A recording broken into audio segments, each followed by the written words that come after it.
Bismillahirrahmanirrahim. Assalamualaikum warahmatullahi ta'ala wabarakatuh. Linnabil karim wa ala alihi wa ashabihi al-kiram. Al-Fatihah. A'udzu billahi minasy syaithanir rajim. Bismillahirrahmanirrahim. Alhamdulillahi rabbil alamin. Ar-Rahmanir Rahim. Maliki yaumiddin. Iyyaka na'budu wa iyyaka nasta'in. Ihdinas siratal mustaqim. صراط الذين أنعمت عليهم غير المغضوب عليهم ولا الضالين آمين. الحمد لله رب العالمين، والصلاة والسلام على أشرف الأنبياء والمرسلين سيدنا محمد وعلى آله وصحبه أجمعين.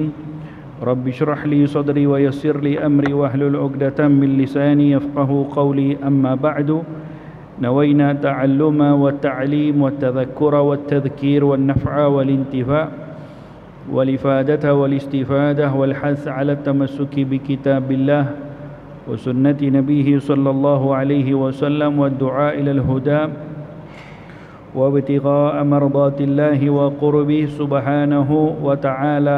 آمين اللهم آمين. Muslimin muslimat, para jemaah yang dimuliakan, perbahasan kita sambungan daripada kitab Syarah Hadis Jibril karangan Al-Allamah Al-Muhaqqiq Al-Habib Zain bin Ibrahim bin Sumait. Perbahasan tentang bab haji dan umrah yang telah kita mulakan perbahasannya dalam beberapa pertemuan yang lepas, dan akhir daripada perbahasan bab tersebut adalah Khatimatun fi ziyarah, muka surat 176. Pengakhir kepada ibadah haji dan umrah adalah ziarah maqam Rasulullah sallallahu alaihi wa ala alihi wasallam. Pengarang kitab menuliskan dituntut secara sunnat muakkad supaya menziarahi maqam penghulu para nabi dan penghulu kepada imam orang-orang yang bertakwa, iaitu Sayyiduna Muhammad bin Abdullah sallallahu alaihi wasallam. Kerana ziarah tersebut terdapat kelebihan yang tidak terhitung. Sesetengah ulama berpendapat hukumnya adalah wajib. Telah datang dalam sebuah hadis yang masyhur pada menggalakkan supaya menziarahi maqam baginda. Antaranya sabda baginda sallallahu alaihi wasallam yang berbunyi, man zarani ba'da mauti faka'annama zarani fi hayati. Barang siapa yang menziarahiku selepas kewafatanku adalah seumpama dia menziarahiku ketika hidupku. Di dalam hadis lain baginda bersabda, man zara qabri wajabat lahu syafaati. Barang siapa yang menziarahi maqamku, wajib baginya mendapat syafaat dariku. Hadirin hadirat yang dikasihi Allah, kita membahaskan tentang salah satu daripada kesempurnaan di dalam ibadah haji dan umrah. Bahkan sebahagian para ulama meletakkannya sebagai satu perkara yang melengkapkan serta menjadikan ibadah haji dan umrah seseorang itu akan menjadi kabul di sisi Allah Ta'ala, adalah bila mana menziarahi baginda Rasulullah sallallahu alaihi wasallam di Madinah Al-Munawwarah. Ianya hukum adalah sunnat muakkad. Bahkan kata sebagian para ulama, hukum menziarahi maqam Rasulullah sallallahu alaihi wasallam adalah wajib. Kerana kalau bukan kerana Nabi Muhammad sallallahu alaihi wasallam, kalau bukan kerana Rasulullah sallallahu alaihi wasallam, kita pun tak kenal apa itu haji dan umrah. Sebahagian para ulama menuliskan, seumpama Al-Imam Ibnu Hajar Al-Haytami dalam kitabnya sebut bahawa adab yang paling utama di dalam melaksanakan ibadah haji dan umrah adalah menjadikan ziarah baginda Rasulullah sallallahu alaihi wasallam sebagai perkara pertama dulu sebelum pergi ke Mekah. Itu kalau mampu. Kata Imam Ibn Hajar dalam kitabnya Al-Jauharul Munazzam, yang itu diutamakan. Paling utama, paling afdal adalah ziarah Rasulullah SAW di Madinah. Kerana daripada situ kita memberikan salam kepada baginda SAW. Sebagai adabnya untuk kita menziarahi Nabi SAW, yang dengan Rasulullah lah kita dapat mengenali apa itu ibadah haji dan umrah. Sebab itu amatlah dikatakan satu perkara yang terlalu rugi bila mana seseorang membelanjakan duitnya, membelanjakan tenaganya, membelanjakan masanya pergi buat haji, pergi buat umrah, tetapi dia balik begitu saja tak ziarah Rasulullah di Madinah. Hadirin yang dikasihi oleh Allah, kenapa Allah Ta'ala jadikan dan Allah Ta'ala menetapkan kewafatan baginda Nabi Muhammad SAW di Madinah, dan baginda Nabi kita juga ditetapkan oleh Allah dikebumikan atau dimakamkan di Madinah, bukan di Mekah? Al-Imam Ibn Hajar dalam kitab yang sama menyebutkan hikmah kenapa baginda Nabi SAW dimakamkan di Madinah. Antara hikmahnya adalah supaya bila mana seseorang nak pergi ziarah Rasulullah di Madinah, maka tidak akan ada kepada dia niat yang lain kecuali khusus di dalam hatinya nak ziarah Rasulullah SAW. Berbeza dengan seseorang bila mana pergi ke Mekah, di sana mungkin akan ada dalam niatnya untuk mengerjakan umrah, untuk menziarahi Masjidil Haram, untuk nak pergi ziarahi menjejakkan kaki di Padang Arafah, nak pergi tengok Safa dan Marwah, nak solat di belakang makam Ibrahim, nak solat berdekatan dengan Kaabah, dan bermacam-macam lagi niat-niat yang lain. Dan juga semua niat-niat itu, tempat-tempat yang ada di dalam Mekah, semuanya adalah berkongsi sejarah beberapa para anbiya.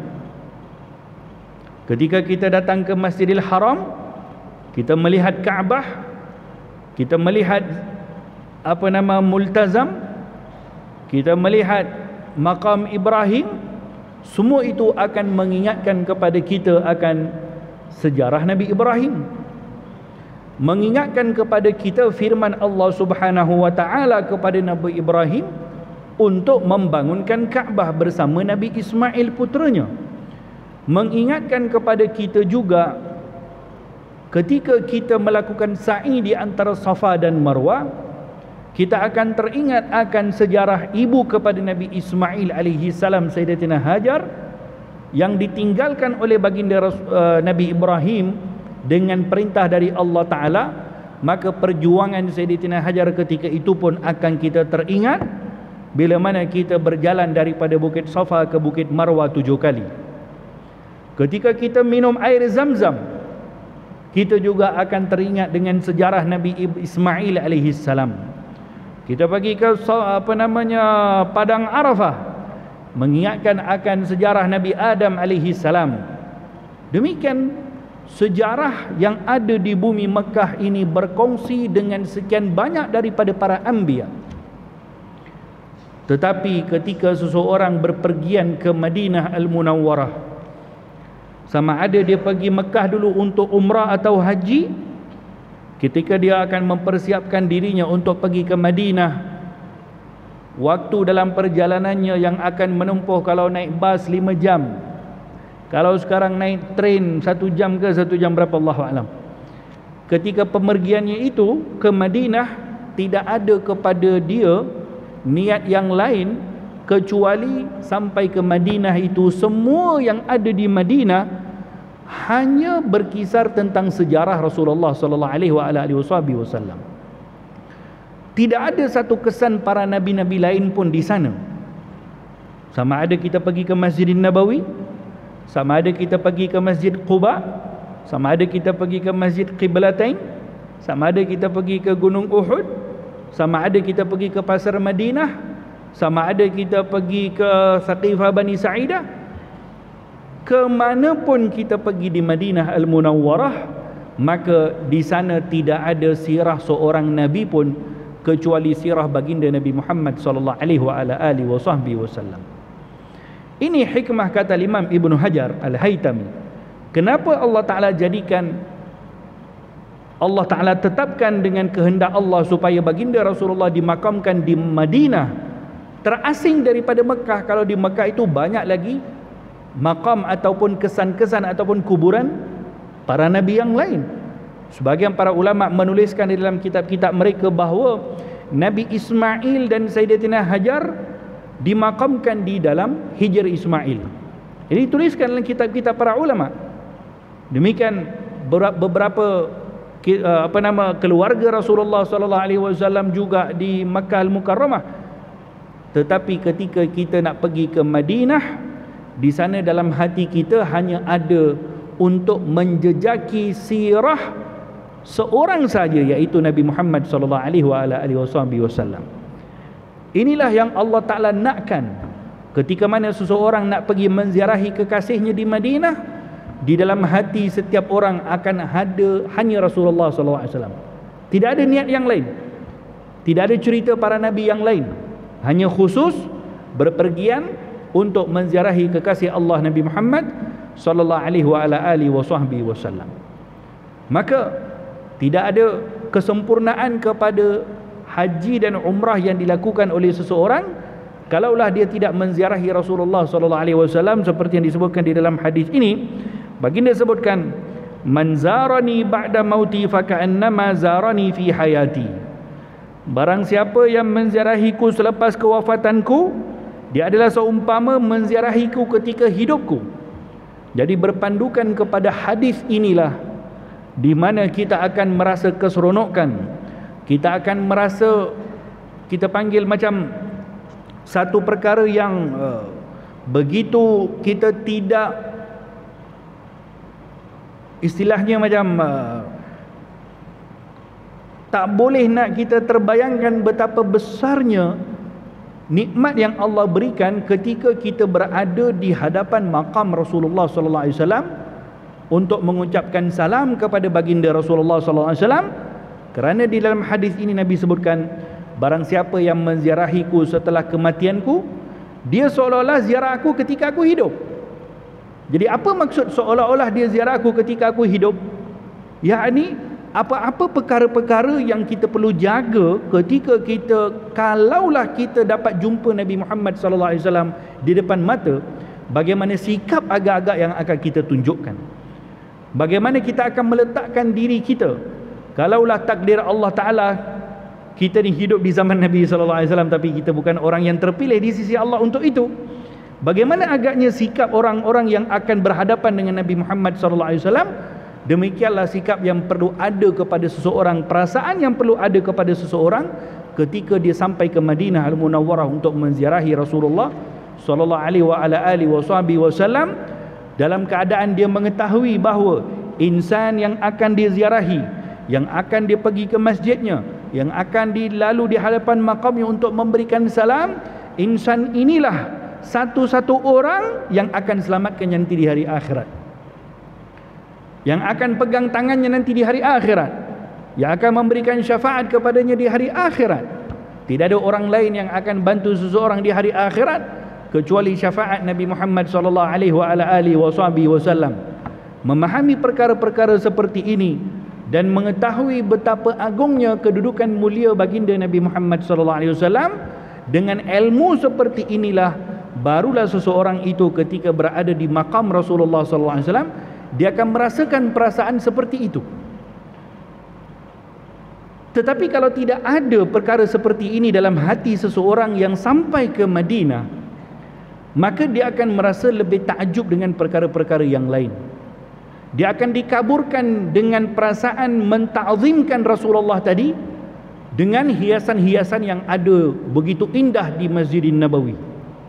Dia akan terpesona dengan perkara-perkara tersebut, lalu dia akan terlupa dengan tujuan apa untuk dia datang ke situ.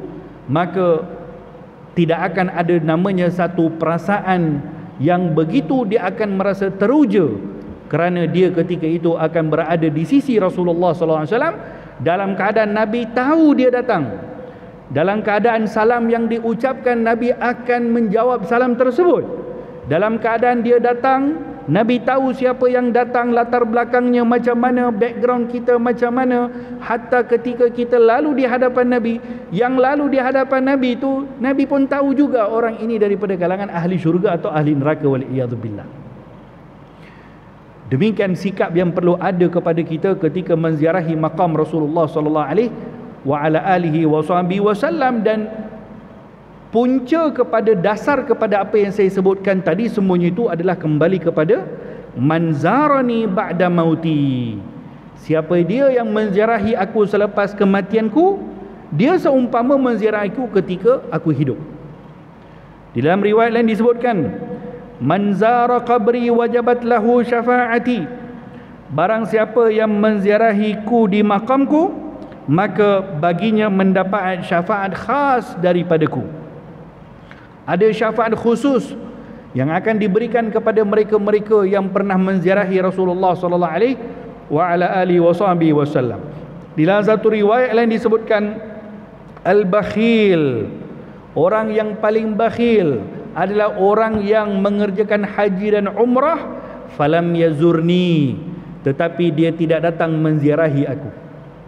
Ini orang yang paling kedekut, orang yang bakhil, kata Nabi sallallahu alaihi wasallam. Demikian betapa besarnya nikmat yang akan Allah berikan kepada seseorang ketika melakukan haji dan umrah di Makkah, maka diberikan taufik kepadanya untuk menziarahi Rasulullah sallallahu alaihi wasallam. Pengarang kita sebut, barang siapa yang berazam untuk melakukan ziarah makam baginda, maka perbanyakkanlah dalam perjalanannya berselawat ke atas baginda. Apabila tiba di Madinah, masuklah ke dalamnya dengan penuh tawaduk dan beradab serta membesarkannya. Setelah itu, hendaklah dituju pula untuk memasuki Masjid Nabawi dan bersolat di dalamnya 2 rakaat tahiyatul masjid setelah membersihkan diri dan berwangi-wangian. Adab ketika masuk ke Madinah itu disebutkan dalam kitab-kitab bahawa antaranya adalah dalam perjalanan nak pergi ke Madinah itu banyakkan berselawat ke atas Rasulullah sallallahu alaihi wasallam, supaya dalam diri kita, perasaan kita, Allah Ta'ala akan campakkan perasaan cinta kan, dan dipanggil ghalabatul mahabbah, yakni perasaan terlalu asyik untuk seronok nak jumpa baginda Rasulullah sallallahu alaihi wasallam. Kerana memang ini sahaja peluang yang Allah berikan kepada kita untuk berdamping dengan Nabi kita.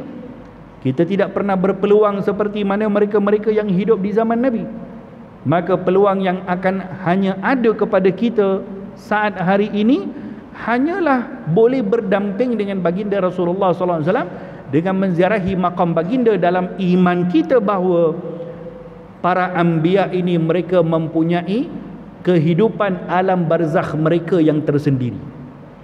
Baginda Rasulullah sudah wafat, tetapi kewafatannya tidak seperti mana kewafatan orang biasa. Dalam Al-Quran Allah berfirman, janganlah kamu menyangka bahawa mereka-mereka yang mati syahid di jalan Allah Subhanahu wa taala itu sudah mati semuanya macam matinya orang lain.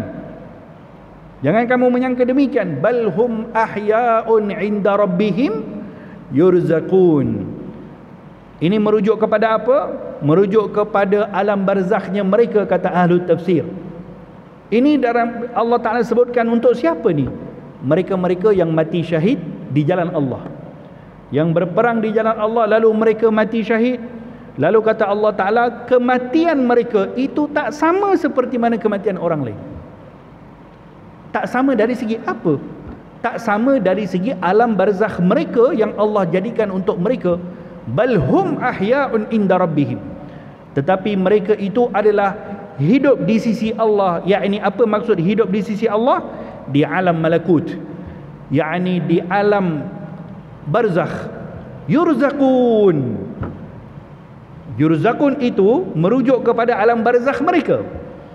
Yakni apa maksud yurzaqun di sini? Diberikan rezeki oleh Allah Ta'ala sesuai dengan rezeki alam barzakh. Rezeki apa yang ahli barzakh dapat?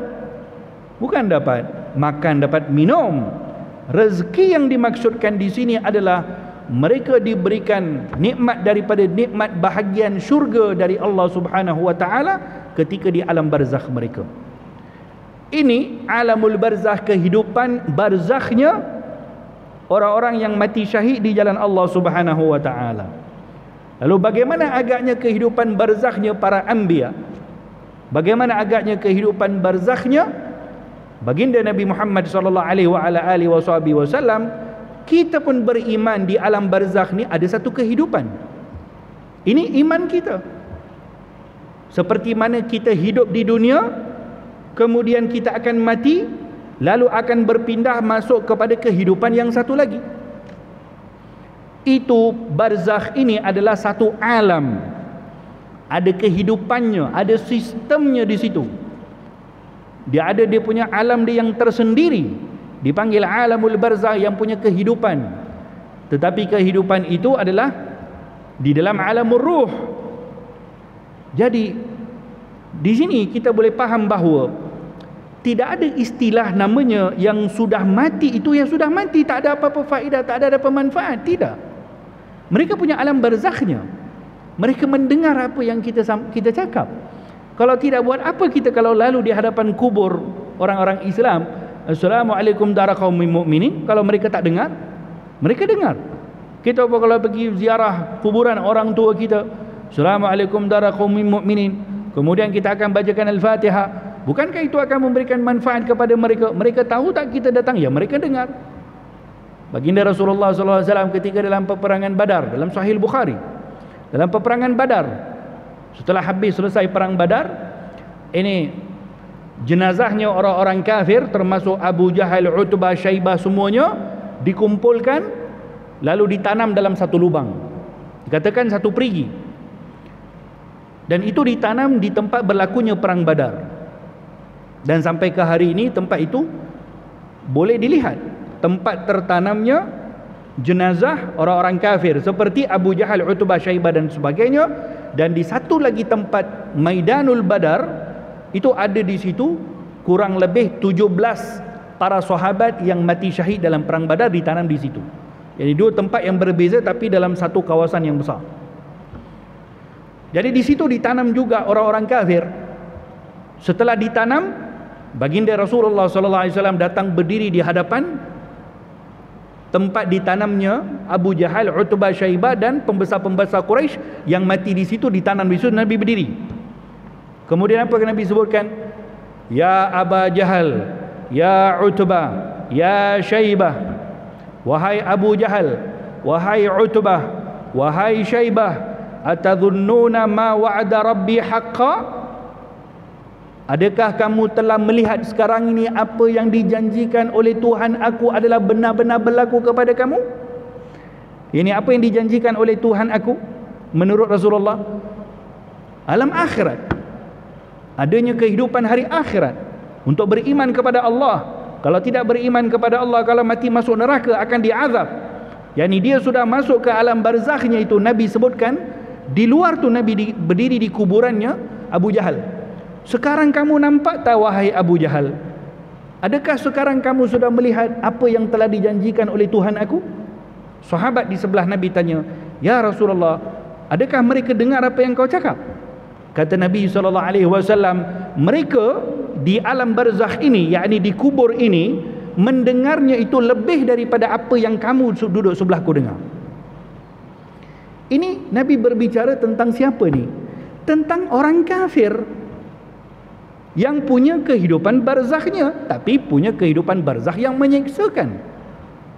Jadi demikianlah juga Allah akan letakkan kehidupan barzakhnya orang beriman, apalagi orang soleh, apalagi para awliya, apalagi para anbiya, apalagi Nabi Muhammad SAW. Jadi pemahaman kita terhadap kehidupan barzakh inilah yang boleh menjawab kepada persoalan ketika seseorang berdiri di hadapan makamnya Rasulullah SAW, lalu dia memberikan salam, Assalamualaikum ya Rasulullah. Ketika itu dia nak berbicara sesuatu kepada Nabi, ya Rasulullah, janganlah engkau tinggalkan aku di hari akhirat nanti. Berikanlah aku syafaat. Aku ni seorang yang banyak melakukan dosa. Umat engkau yang beriman kepada engkau, tetapi aku banyak melakukan maksiat, maka aku banyak berdosa, lalu di hari akhirat kalaulah aku ini terlepas masuk ke dalam api neraka, engkau bantulah aku ya Rasulullah. Ketika seseorang menyebutkan demikian dengan pemahaman iman dia bahawa ini yang disebutkan itu kepada seseorang yang punya alam barzakh yang mulia di sisi Allah Ta'ala, dengar apa yang dicakap, lalu di mana boleh berlaku yang namanya syirik? Tak boleh berlaku. Logiknya tak boleh terima. Yang dikatakan sebagai syirik itu boleh berlaku bila mana meminta sesuatu kepada orang yang mati kerana dia tidak faham namanya alamul barzakh itu apa. Daripada sinilah datangnya kepada kita ketika menziarahi makam Rasulullah SAW perlu ada adab yang tinggi, kerana kita ini waktu itu akan dilihat oleh baginda Nabi SAW, sehingga kan disebutkan bahawa apabila tiba di Madinah pun kita sepatutnya sudah menunjukkan adab yang tinggi, kerana kita akan masuk ke bumi yang menampung jasad mulia Rasulullah SAW. Kita akan berjalan di bumi yang banyak pernah dipijak oleh Rasulullah SAW. Al-Imam Malik bin Anas, guru kepada Imam Syafi'i, pendiri kepada mazhab Maliki, digelari sebagai Imam Darul Hijrah. Beliau ketika setiap kali masuk ke Madinah, sampai ke pintu gerbang Madinah, dia akan turun daripada binatang tunggangannya, dia akan turun daripada ontanya, dan akan dilepaskan kedua-dua seliparnya, dan hanya akan berjalan di sepanjang Madinah tanpa memakai selipar, kerana menghormati bumi Madinah Al-Munawwarah yang banyak pernah dipijak oleh baginda Nabi Muhammad sallallahu alaihi wasallam. Ini bahagian daripada perkara-perkara yang dilakukan oleh para salaf kita yang terdahulu. Siapa? Imam Malik, pendiri kepada mazhab Maliki, guru kepada Imam Syafi'i. Demikian cara kita ketika kita sampai ke bumi Madinah Al-Munawwarah ini, perlu ada perasaan seperti itu, kerana yang kita sedang ziarahi itu atau yang akan ziarahi ini adalah orang yang akan selamatkan kita nanti di hari akhirat, yang akan dengan doanya dan permintaannya sahaja yang akan dipandang oleh Allah Ta'ala. Jadi bila ada perasaan seperti itu, kita tidak akan sibuk untuk selfie di hadapan makam Rasulullah SAW. Itu tidak. Cuba kalau satu orang pergi menghadap yang di Pertuan Agong di Istana Negara, Istiadat contoh.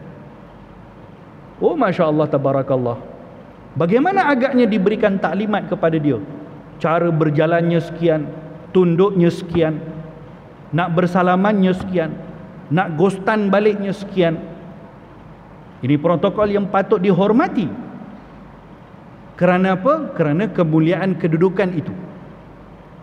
Jadi dengan memahami kedudukan, kemuliaan, keagungan baginda Rasulullah SAW, mana mungkin kita akan menyibukkan diri dengan perkara-perkara lain ketika berada di hadapan makam Rasulullah SAW, kecuali yang kita akan harapkan adalah berapa banyak daripada perkara yang kita nak minta kepada Allah di situ, kerana kita ini diberikan rezeki oleh Allah Ta'ala untuk berdiri di hadapan makam Nabi, yang Nabi mendengar kita punya bicara itu.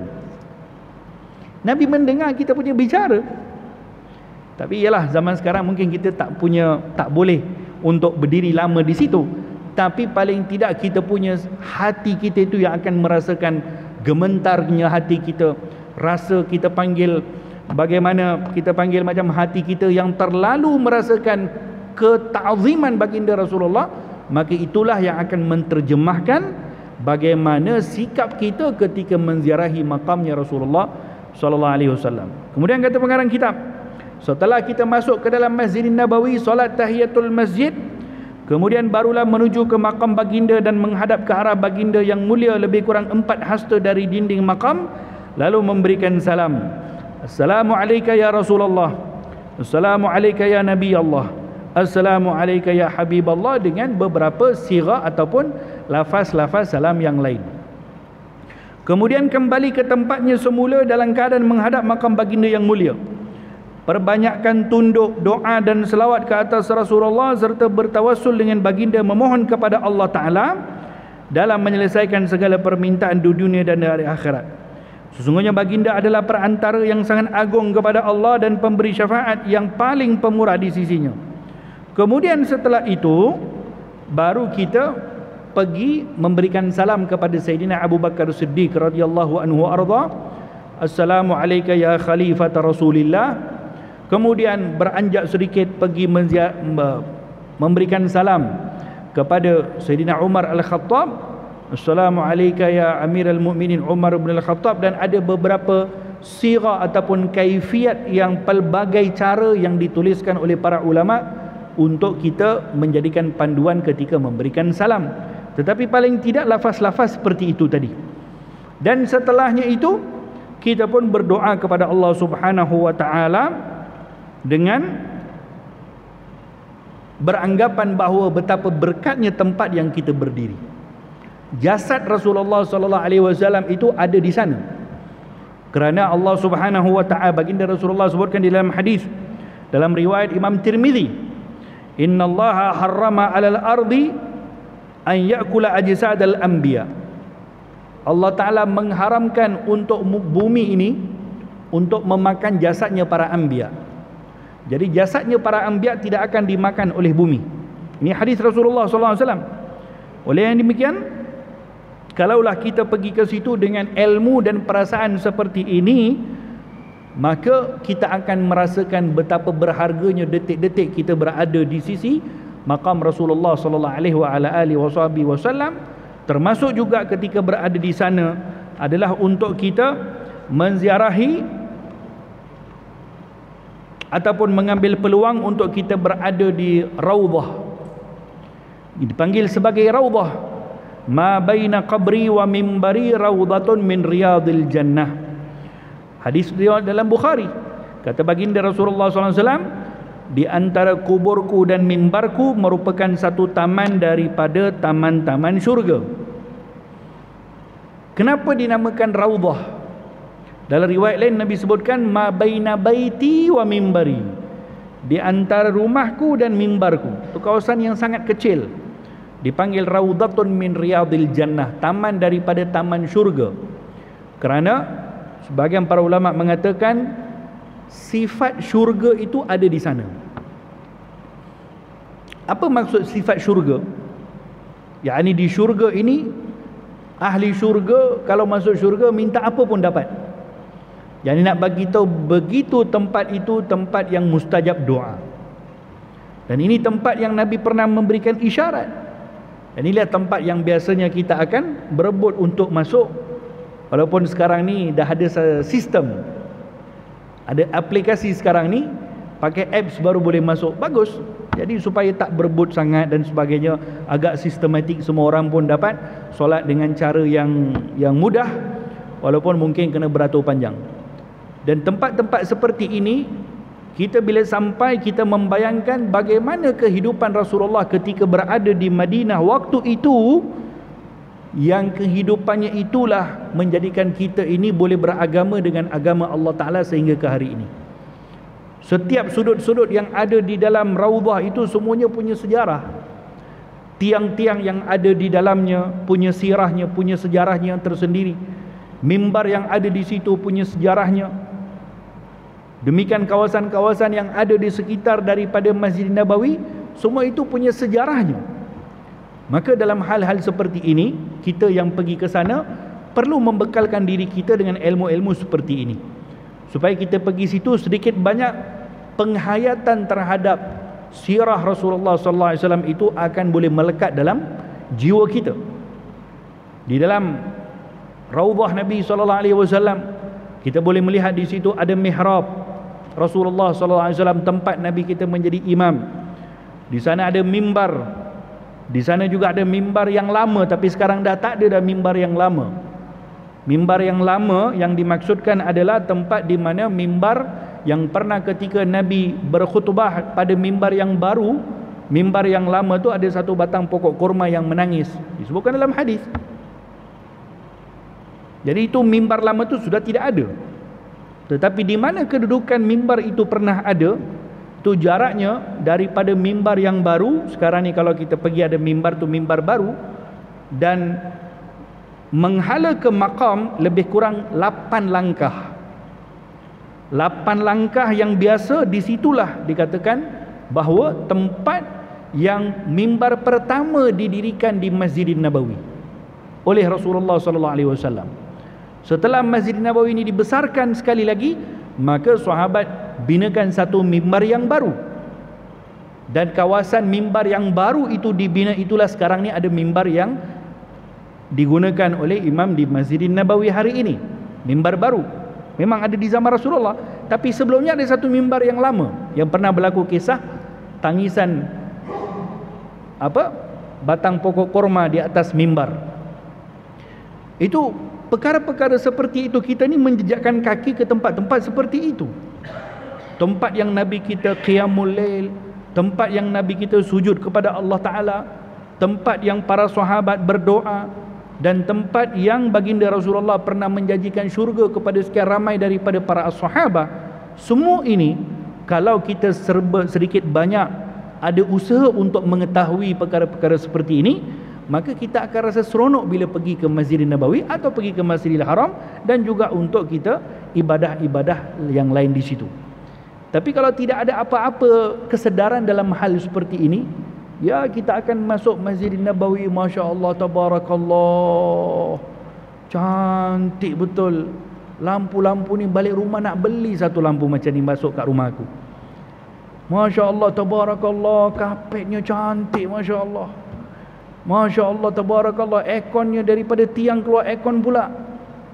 Masya Allah, Tabarakallah, daripada hiasan-hiasan yang ada itu semuanya yang akan kita perasan terlebih dahulu, berbanding kita akan merasakan yakni keagungan tempat itu adalah tempat yang menampung jasad mulia baginda Rasulullah sallallahu alaihi wasallam. Ini juga fenomena yang berlaku ketika kita pergi ke Masjidil Haram. Dahulu mereka-mereka yang sampai ke Masjidil Haram, sampai saja di perkarangan pintu masuk Masjidil Haram ni bergetar-getar jiwa mereka. Masuk saja ke Masjidil Haram tu, mata mereka tu tercari-cari mana bangunan yang didirikan daripada batu yang disarung dengan kain warna hitam, yakni Kaabah. Akan tercari-cari dia mana Kaabah, mana Kaabah. Kerana apa? Kerana ada sifat keagungan kepada Baitullah Al-Kaabah. Sekarang sudah lain. Sekarang ni kalau kita pergi, jemaah ni kalau pergi, belum lagi masuk ke dalam Masjidil Haram untuk hatinya itu melihat kepada keagungan Kaabah, dia sudah berhenti di luar Masjidil Haram untuk bergambar dengan clock tower. Ini realiti. Dia sudah melihat, Masya Allah, cantik ni bangunan clock tower ni, cantik ni pembinaan-pembinaan ni. Ya, ini tidak boleh untuk kita menafikan atau kita tidak boleh lari daripada perkara-perkara tersebut. Ini realiti yang berlaku. Tetapi bagaimana untuk kita mengekalkan perasaan-perasaan seperti itu? Dengan ilmu. Dengan ilmu saja yang boleh kita mengekalkan perasaan-perasaan seperti itu. Tak kira kat situ ada apa saja yang paling hebat pun, tapi yang paling agung di sisi kita adalah Baitullah Al-Kaabah. Tidak kira apa pun kecantikan, kehebatan yang ada di Masjidin Nabawi, tetapi yang paling agung dalam hati kita berada di sisi Rasulullah sallallahu alaihi wasallam. Jadi ini perkara-perkara ini tidak akan berlaku perasaan-perasaan seperti ini dalam hati seseorang kecuali dia punya ilmu atau dia punya kesedaran untuk mengetahui perkara-perkara tersebut. Sebab itu penting kepada kita untuk menjiwai perkara-perkara seperti ini, kerana yang namanya haji dan umrah ini ianya bukan hanya namanya pergi untuk melakukan haji dan umrah, tetapi adalah kombinasi daripada jasad kita dan juga daripada ruh kita. Mudah-mudahan Allah Ta'ala berkati pertemuan kita. Hadza billahi taufik. Wa sallallahu ta'ala wa sallam ala khairil sayyidina Muhammad wa ala alihi wa sahbihi wasallam. Walhamdulillahi rabbil alamin. Wassalamualaikum warahmatullahi taala wabarakatuh.